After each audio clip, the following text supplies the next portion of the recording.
So today I'm going to show you how to do a front post double crochet in this quick video. The fun thing about these front post double crochet stitches is you get this lovely textured effect with these ridges. So as you can see, it's the back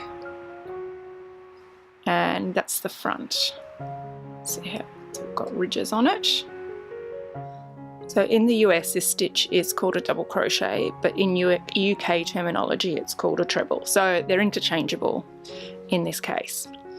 So I'll show you what you need to do. So for example, a normal double crochet stitch, you would work into that little V shape there.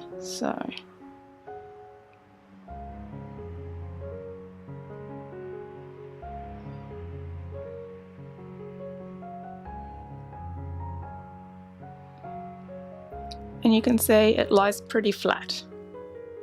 It's just a normal double crochet fabric. But with the front post double crochet,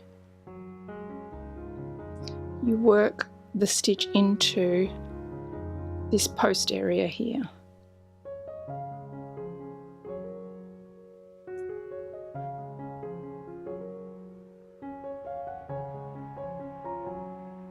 So you can see that little row of sort of V shapes there pops up and gives you that ridge effect.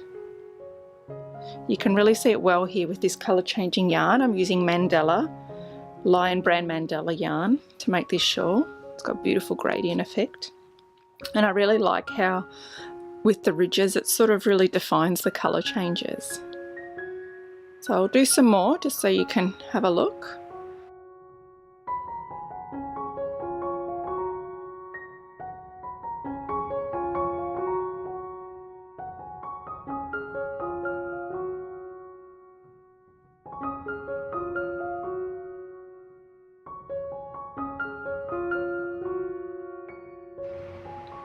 And that's how we make a front post double crochet. I hope you found that helpful.